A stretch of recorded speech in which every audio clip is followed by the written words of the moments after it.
Hey there, it's Mackenzie, your host of Winning. We're looking for sponsors for the podcast. If you have a business that you would like to promote to thousands of people, send us an email at podcastwinning@gmail.com or send us a message on social media. I cannot wait to hear from you. Now on to the show.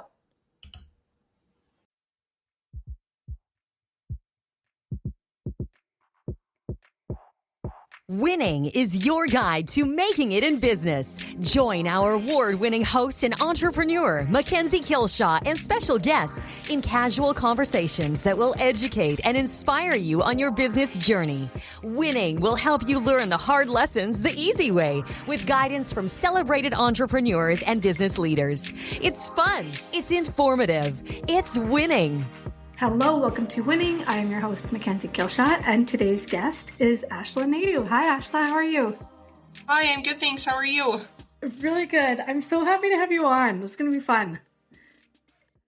I'm looking forward to it. I feel a little bit nervous because, like we were saying before, I haven't done very many podcasts, but you've assured me that it's going to be very conversational, so I'm looking forward to it. Thanks for inviting me. Yeah. No, you know what? Everyone that comes on is like, I'm so nervous because what if I, don't say the right thing, but really it's your story. And I'm excited to chat today a little bit more about having women in the workplace, you're a lawyer. So we're going to have a good time. No need to be nervous at all. If you don't know Ashala, she's the founder and owner of Naidu Legal, a boutique law firm located in Saskatoon. She practices family law, but the firm also offers real estate, wills, estates, corporate, and civil litigation. She opened in 2019, and she has 13 women from all different diverse backgrounds and experiences, which is really cool to have an office full of women. I love that. So, Ashala, do you want to tell the audience a little bit more about yourself and who you are? Yeah, sure. So, like you said, Mackenzie, my name is Ashala Naidu. I live in Saskatoon, Saskatchewan. This is my home. I've lived here since I was born. I do practice law full time. I'm mostly a family law lawyer. My outside interest, so that's just, my career and profession is a very small part of the person who I am. So, I'm a wife. My husband, Depeche, was also born in Saskatoon. We have two children, Ava, who is 14, and Dev, who is 6. We spend a lot of time in family, running the kids around to their various activities. Ava dances very competitively, so our family is very involved in the dance community. Our little guy Dev is, in activities as well. They both go to school full time, so we live a very busy lifestyle. When I have a little bit of downtime, I have a lot of outside interests as well. I like to travel with my family and friends. I also really enjoy running. So those are two things I'm pretty into. Slowly getting more into a Peloton as well, which is kind of switching things up. You know what? I've never done Peloton, but I feel like I need to get into it because everybody, I have so many friends that have the bikes or they do the running and love it. So that's a good suggestion that you didn't really give, but I'm taking it. Yeah, it's fun. It's fun. Yeah. So I think when people hear that your career as a lawyer, they automatically think you work a lot, that you're always at the office or take work home. But clearly you have a busy family life also. So I guess, first of all, how do you balance all of that? Let's start there. It's a really good question. So I'm used to kind of being accustomed to being a really busy person. I've worked, I often talk about my experiences in working in entrepreneurship. So, the day that I turned 16, I started to work. So a lot of people from my previous life know me as the Rogers Video Girl. I was also the liquor store girl for a long time. So I worked, all through later high school. As soon as I could have a job, I've had one. And honestly, working from a young age and working as much as I always have worked really taught me really good time management skills. So, through my university education, I was often gainfully employed as well. I haven't taken a mat leave. I've been I was a student with our first, and then with Deb, I was a practicing lawyer by that time. So I feel like I really had already established the organizational skills that I needed to be able to balance a lot of different things.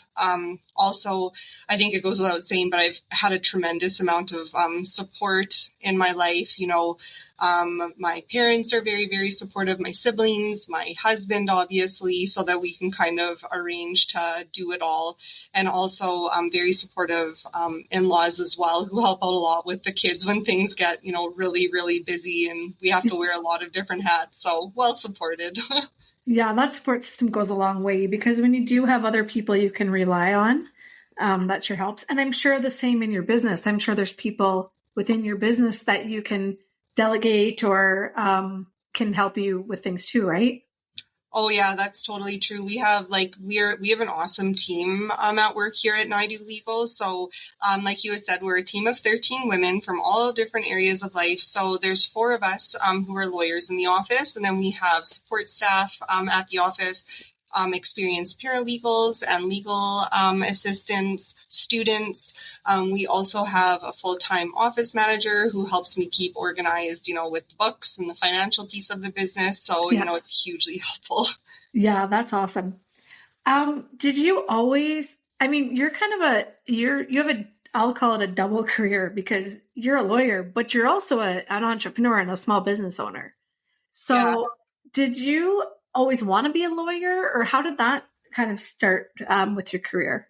Yeah, I chose a career path in early university. So, my mom is a lawyer as well. We practice together at Naidu Legal. So she has 22 years of experience. So growing up, she was also, I think that she finished her law degree when I was in grade 9, I'm pretty sure was her articling year. So, we grew up being very, very exposed to having busy parents and going to work with them. So I knew that, I'm a people person. I really like people and working with people. And I kind of learned, early on that I thought that, a career in law was what I was going to really, really enjoy doing, because I had a really strong role model, which is our mom, who I saw practicing law. And I just thought that it was a really, interesting and unique career. And that was the career path that I kind of followed. So found a niche pretty early in practice.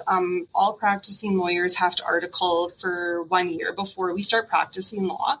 So, it was during my articling year that I really started to enjoy family law. So, I like to work with the clients. I found that the clients like to work with me. I like to hear their stories. I like to get to know them. So I really fell into it pretty easily, and spent the first 4 years of my career working at another small boutique law firm, where I just learned a whole lot about, practice management skills and dealing with different clientele, and even sometimes dealing with difficult clientele. Yeah. And it's just, been really a really rewarding experience that I really found what I enjoy in my niche and have kind of run with it. So yeah, that's awesome. I love how you said difficult clientele, because I don't think it matters what business you have.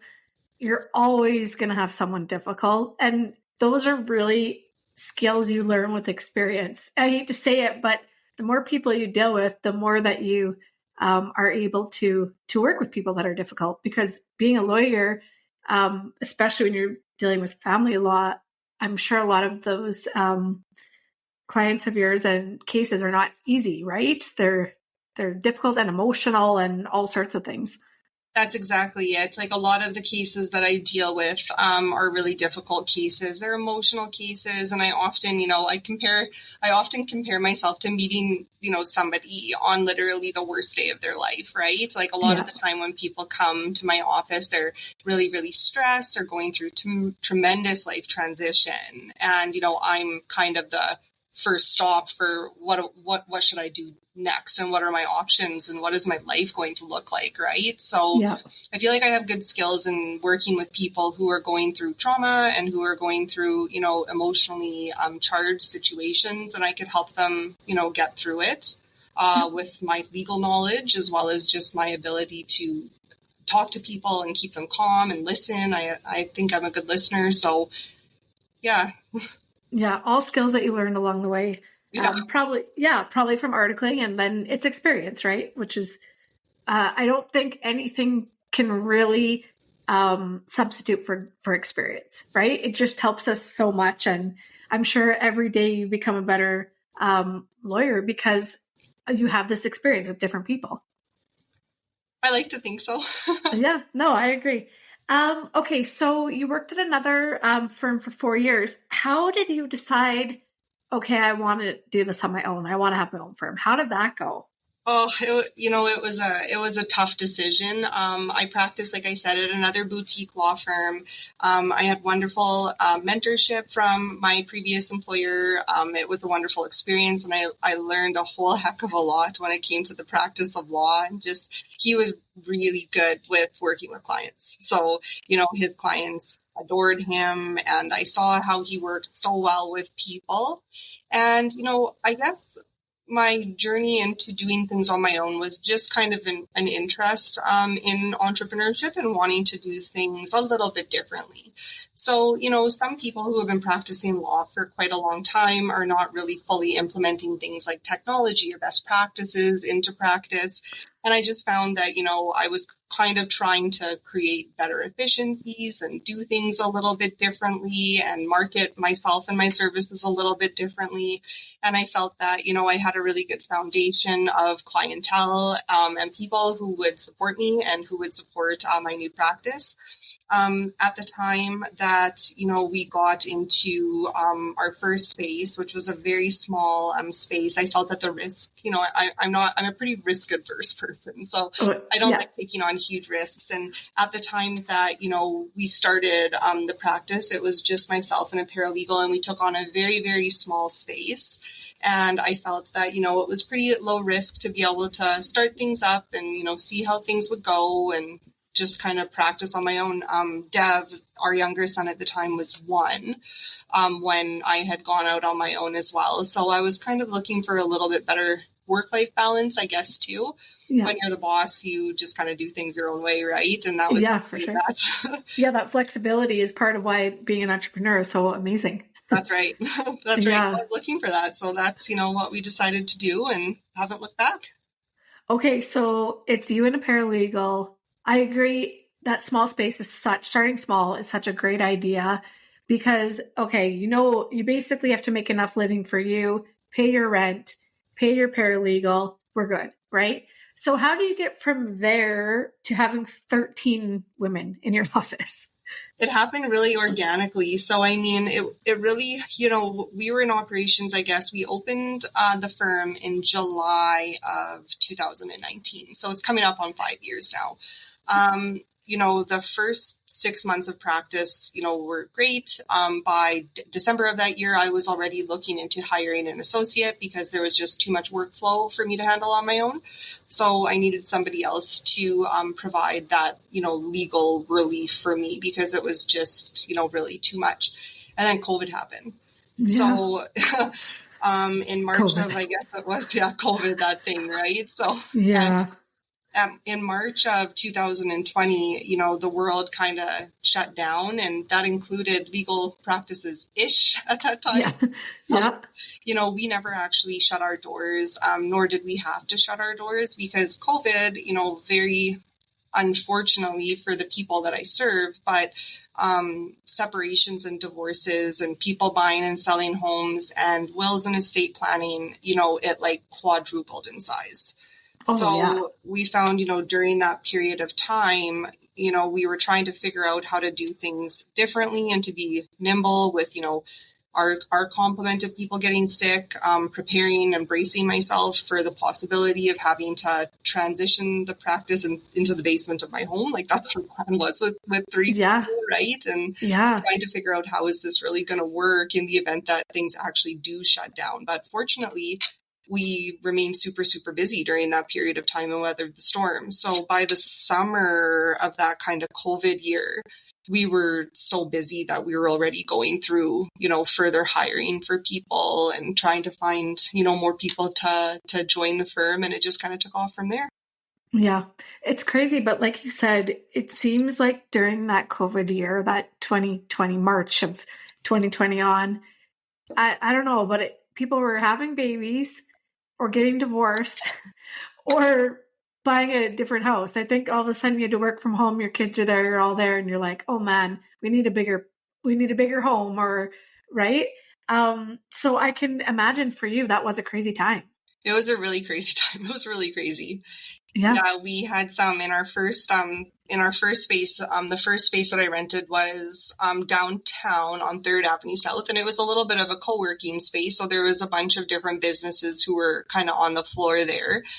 We had to figure out some creative ways to serve our clients for a little while. So, I wasn't able to meet clients in the office for a short period of time. So we were doing a lot of like printing and running down and like finding a bench or keeping people in their cars to sign documentation. It was crazy.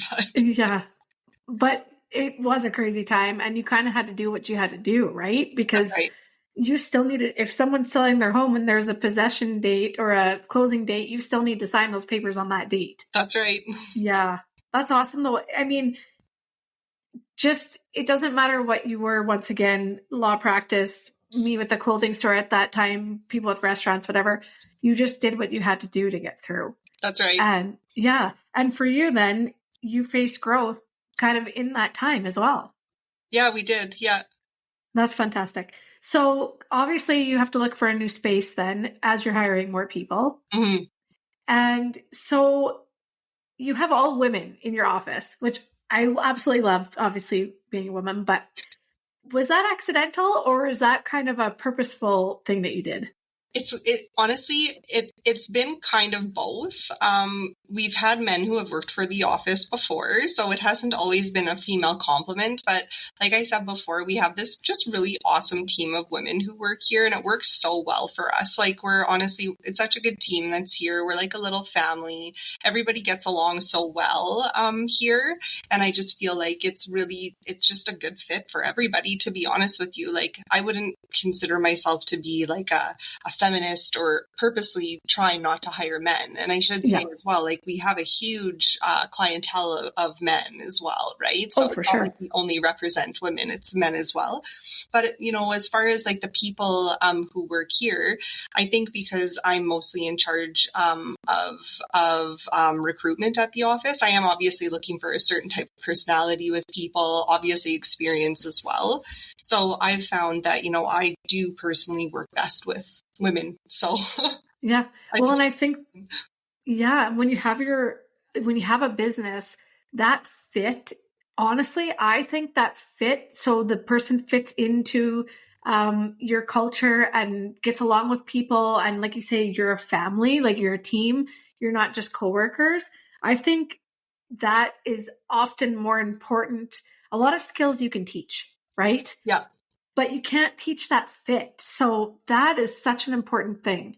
It really is. And it's not only like an important fit for me, but like the people who are here, it's a really important fit for them as well, right? Like, I like to think that we're a work environment that really supports work-life balance. Like, people, have children, they have grandkids, people have different things going on, houses to look after. So I like to think that we're an environment that really supports people's out of work activities and lifestyles. Yeah, I love that. Is there specific things that you do to ensure that they have that balance, or what's kind of your philosophy on that? Well, my philosophy on that, which I've always, it's always been close to my heart from the time that I was practicing at my previous firm, is that it's always family first.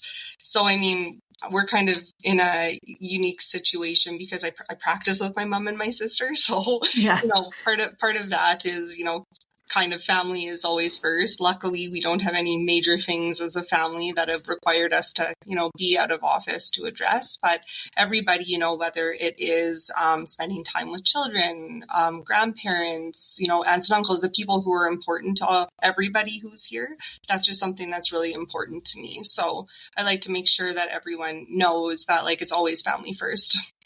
I love that. I'm the same. Like work is important and work has to get done. And especially when you have women employees, they're getting paid for doing a service or whatever it is, right? But at the end of the day, nothing replaces your family. Mm-hmm. And I don't know if you found this, but I found that when there is that better balance and people were, when I'm at my store, if somebody said, oh, I'm supposed to work on next Saturday, but it's my sister's birthday. Like, to me, ensuring that they had that time with their family and saying, yeah, switch a shift or we'll, figure it out, whatever. They were happier, and a happier employee actually is better for me. Yeah. Agreed. Yeah. Yeah. They're happier. They're more productive. They want to do things for you, not just because it's their job, but because they appreciate that, right? That's right. Yeah, that's exactly it. Yeah, it's true. And that's not why we do it, right? But it's a really nice spin-off of treating your staff really well. When you treat them well, they treat you well back, right? Yeah, I think so too. Yeah, awesome. Okay, so I think people listening are going to be like, an office full of women is fantastic. But also, oh my gosh, what is the dynamic in an office full of women? So let's chat about that a little bit. I think we haven't had a lot of problems here with the women. Again, I know that there's a lot of conversation right now kind of around entrepreneurship and what it means to be the right fit. But like the right fit isn't only coming from me, right? Like a lot of the time when it comes to transition or trying to find the right fit, people are often, employees are often looking for the right fit for them too. And what type of work environment fits in with their, family and their friends and just their lifestyle. So, lots of people would think that we would have a whole heck of a lot of drama here at Naidu Legal. And I'd be lying if I said that there hasn't been any drama, because there's been some drama. But anywhere, there's drama anywhere, whether you got men or women, right? That's right. So I think that's just par for the course in any work environment. Like you're gonna have a little bit of drama, and you have to figure out best practices on how to support and encourage, your colleagues through that. I found that, as we grow and as I've had the opportunity to have an office manager at the office in particular, I'm able to offload like the HR and the management off of myself onto Naidu Legal. And I feel so much happier, like not having to deal with like HR functions as well as some of that like management stuff that I just don't love. Right. So yeah, I was going to ask you, how do you deal with that? Because you're also a practicing lawyer. So how do you deal with an office conflict maybe, or not just that, but just how do you deal with working with 13 people? But your answer is an office manager, which is fantastic. It is. And obviously, because I'm the owner of the firm, I obviously do involve myself in everything managerial, but just looking after kind of a lot of the day-to-day or week-to-week. Like, it's not like there's always HR stuff going on, but just having somebody else who can address that is just hugely helpful for me. So for sure. And in all reality, you are the owner, but your time is better spent with your clients or working on your clients than it is planning the office party, really, in all reality, right? That's exactly it. Yeah. Are there other things too that you maybe did when you started and now you delegate? Or I know you talked at the beginning about efficiencies. So what else have you done where maybe when you first started you did, but now you have someone else take care of?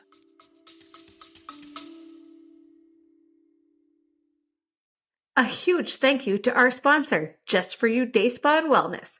Just For You is Canada's premier day spa with 5 locations in Alberta and Saskatchewan. The award-winning luxury spa features Leah Reese cosmetics and iconic Betty jewelry that you can also purchase online. Visit www.justforyoudaySpa.com to book your service or to purchase a gift card. There's a lot of things. I found one thing, we've kind of transitioned between when people call the office, having an automated person who's answering versus having an actual live person. Yeah. So I found that a lot of the time when people are contacting Naidu Legal, they're often calling to work with me. So I find that something that, I've transitioned to in practice is really making sure that everybody who calls for me at the office has a really good experience the first time that they contact us. And usually that involves direct communication with me. And I'm very express with clients, if I have to delegate a file to an associate at the office, or if I'm able to because of capacity to work with them. The bookkeeping functions also, I've been very fortunate in practice to always have a bookkeeper. We've had a couple of different bookkeepers. I have our office manager now looks after the books for the firm, which is hugely helpful for me because my interest level in that is like very, very low. And I also don't have any Negative. sort of experience in like business management. Like I'm not a commerce girl. I do Guess what? sociology, so. Hey, guess what? I had a commerce degree, and when I opened my business, I was like, I have a commerce degree. I can do the books. How hard can this be? And I did it for, I'm going to say 2 months. And I very quickly realized, wow, I do not know what I'm doing, commerce degree or not. And for me, it was the time. I was spending so much time on a task that didn't bring me revenue, that didn't let me do anything else, and I wasn't good at it. So It was kind of a triple bad, I'd say. But something like that, like getting someone else, and nice for you, you can have that in your office.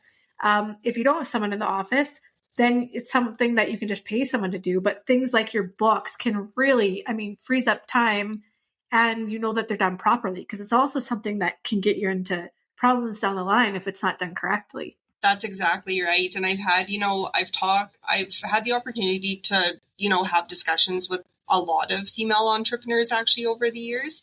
And that's something that I notice a lot of female entrepreneurs say. Like male entrepreneurs, I haven't had as much experience, I guess, talking to a lot of male entrepreneurs, but the females often, are saying to me like having a bookkeeper has just been so invaluable. And, just having to do all of the books on my own, it's just not my skill set. And I think that's me. Like I tried my best to be involved in the process of the business, but it's just not my skill set. Like, I will be honest, like, I didn't know, like, what a source deduction was. I did not know that. Like, no, but how would you? Yeah. How would you? Because you've never had to deal with it before. Exactly. You have to own it, right? Exactly. So, yeah. I've had other conversations with people who are like, oh, like, I didn't realize that you had to, like, have like additional insurance through workers' compensation and stuff like that. Yes. And they're like, I didn't even know what that is. I didn't know. No one told me, right? So it's like these things, just to have somebody else to like actually help you through that process is so helpful. Well, it's true. And that's part of why there's other people that have professions that are in these areas, right? Yeah. I want to talk about marketing a little bit, because I know that you kind of had said that before you started your own, you wanted to market yourself a little bit differently. So how has that been? And do you do your own marketing, or is that also something that you have someone help you with? I do not personally look after the marketing for the firm. We work with a number of different people to help us with our marketing. But the marketing is actually, for the most part, not the design part, but the actual pushing out content is mostly handled by my husband, Depeche, actually. So nice. Yeah. So he's also an entrepreneur. He knows what he's doing. He is also an entrepreneur, and he does know what he's doing. Marketing and all of the different things that we do, from the, design to actually getting the content out there, to trying different forums. I mean, it doesn't, like, the reason why we do it is for brand awareness, right? Like, we don't really convert on a whole bunch of clientele by doing the things that we do. But I do like to be involved in the community, and I like for Naidu Legal to be, out there in the community. So the marketing that we do, I'd say, it's rewarding, it's fun. Yeah, exactly. And I think too, a lot of people kind of forget, they think law firm, well, what do you have to do for marketing? You're not quote unquote selling anything. That's You're right. a service. But like you said, you want people to know who you are, because if I am buying a house next week, I want to be able to phone you and say, because I saw your social media post or your billboard or your whatever it was, and say, oh, I know somebody that does that, right? I know you go to lots of events, because I've seen you at lots of events, but it's like, oh, I know somebody that does that. And then they pick up the phone and they call you. That's right. Yeah. It's hugely time consuming though. Like, I mean, any sort of design that we do, from, getting the design done to actually getting the ad or whatever it is, the content done up, to like proofing it's very time consuming. So that was really lost on me. Yeah. People who have a Well, marketing background, it's like, it's awesome because I can't believe, how time consuming it actually is to do that and think up that content. yeah, I know. And I think we forget, or maybe not even forget, don't realize, I think is just really what it is. Especially now in the world of social media, of Facebook and Instagram and TikTok and all threads and X and all the things, right? We don't realize or think that there are people that are content creators that's their job. They just make the content. That's their career. That's right. And you forget that a lot of us as entrepreneurs, like, I can do it myself. But you don't realize what a time suck it is until you're actually in it, right? And Right. that's such a good point you made. Yeah, that's right. It's such a, I like it. Like, I love good branding and good marketing. Like, I think it's cool when I see people doing like cool things or having like cool awareness for their business. I just love it all, but actually like taking the time to think of that content, like I'm not that clever. I can't do it. I know. And it's time consuming because to make, especially now in the world of like reels on Instagram and things like that, it's not just posting a photo anymore. It's having your logo on it and having to edit things and add music and add a caption and create the actual caption part or the wording that provides value to your client. Like, there's so many things now. It's not just, here we are, a photo of you, right? Call us if you need us, sort of thing. It's so much more goes into it now than That's just right. that. That's right. Yeah. It's crazy. It's a whole world, well, billion-dollar industry now. That's is right. Social media. So yeah, it's a crazy time. Let's talk about challenges a little bit.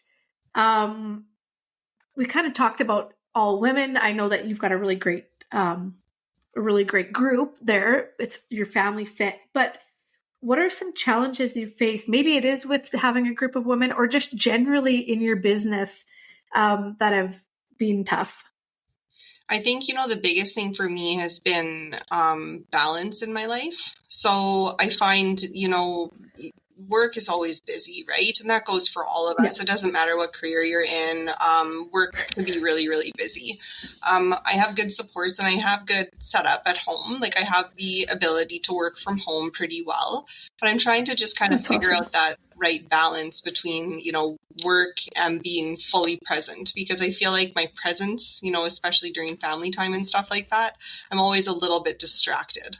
But I feel like, I do my best to do it all and, spend lots of time with my kids. And I do spend lots of time with my kids, but it feels like it's kind of always like my mind sometimes could be somewhere else if I'm really busy. So figuring out that balance and what works best for me, I feel, is something that's been an ongoing challenge. And I don't know if I have the answer for that quite yet. I tell students, this is a hard career and it's a busy career. For me, I find, being a lawyer, I could work literally 24 hours a day if I wanted to. I have that much work that always needs to be addressed.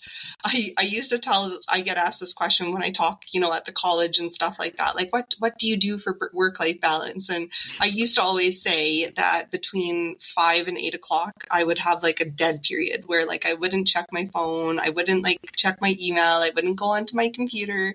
I would just like do nothing. But as we get more team members here, people started calling me out. They're like, you don't do that. Like, you're like, wait a minute, you say you do it, but they're like, stop telling the students that you do that because you don't do that. So I like to think that I do things like that. Yeah.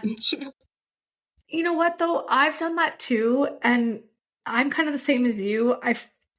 To me, like, balance, it's never like a scale where like both sides are equal is what I find. I find that sometimes like the workload is heavy and that's where I'm okay. Like today and tomorrow, I literally have to just sit at my desk and do as much as I can, because then the next day we're going to a baseball tournament or something. And then I'm not going to really work at all.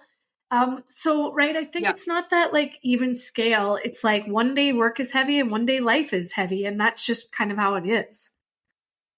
Yeah. Yeah. It's the constant balance.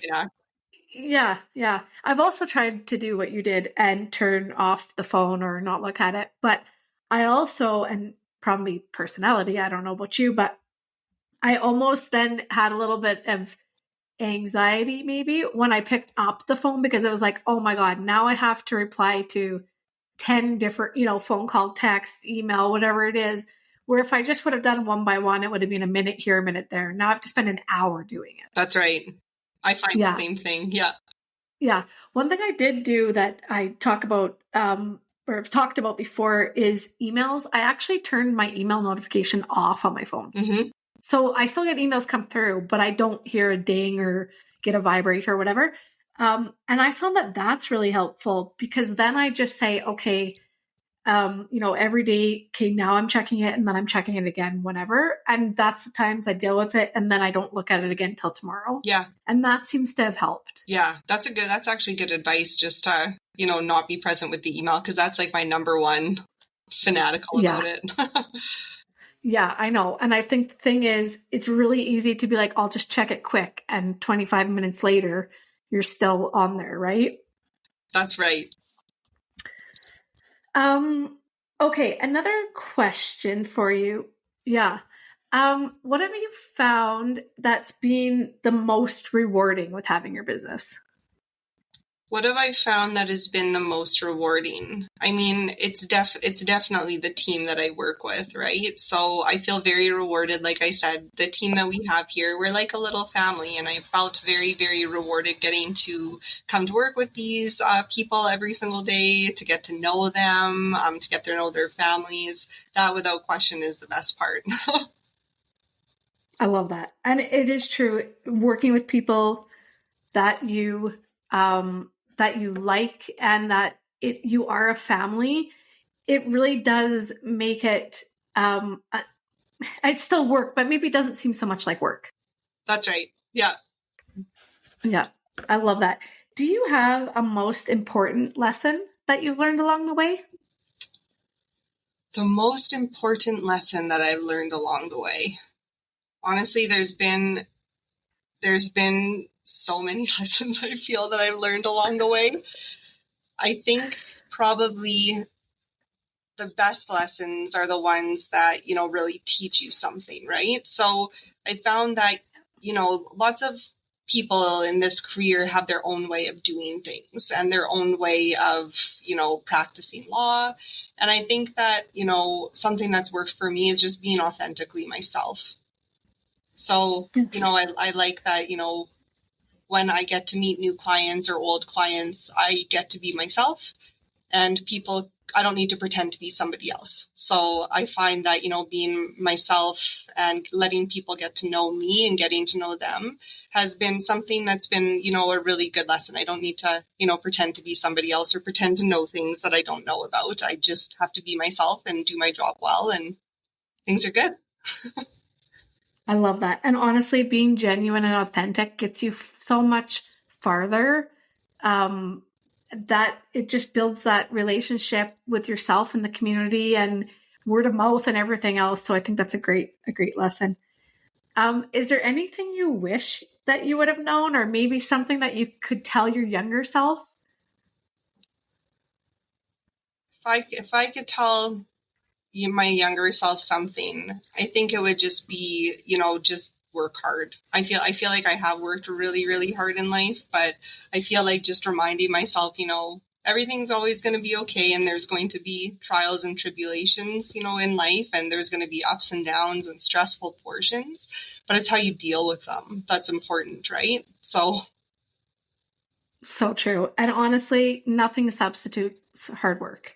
Yeah, that's right. I don't think there's anything in the world, right? Hard work is hard work, and it will get you where you're trying to go. That's for sure. Well, thank you so much for being on. I appreciate this. I really enjoyed your story. I do know you, but I didn't know kind of your story along the way. I know people are going to want to learn more about you, or maybe reach out for some law services. So where is the best place that people can find you? The best way that people could find me, I'm a big email person. I know we just talked about that blackout period. I don't do that. So the best way to reach out to me is by just sending me an email. My email is ashla@naidulegal.com. And or else, I'm pretty accessible by the phone too. But yeah, email usually is the best way to get a hold of me. I love it. I hope that someone listening here does reach out to you, which I know they will, and maybe not for a divorce but for something that something positive, they're buying a new home or something. But thank you so much for being on and sharing your journey and some great advice with our audience. I appreciate it. Thanks so much for having me, Mackenzie. I'll see you soon. You're welcome. Sounds good. Everybody, the black one. I want the black one. I will for sure. For everyone listening, we'll see you on the next episode. Thanks for listening to Winning. Be sure to subscribe to get all of our new episodes. If you enjoyed this episode and you'd like to help support the podcast, please share it with others. Post about it on social media and leave a rating and review wherever you listen to Winning. To catch all of the latest from us, you can follow Winning Podcast on Instagram at winning_podcast, Facebook at Winning Podcast, and on Twitter at Winning Pod. Winning was created and is produced by me, Mackenzie Kilshaw. Music created by Summer Furby. Editing by Seth Armstrong. Special thanks to Shauna Foster for voicing our opening. And of course, a huge thank you to this episode's guest. Thanks again for listening, and I'll see you on the next episode.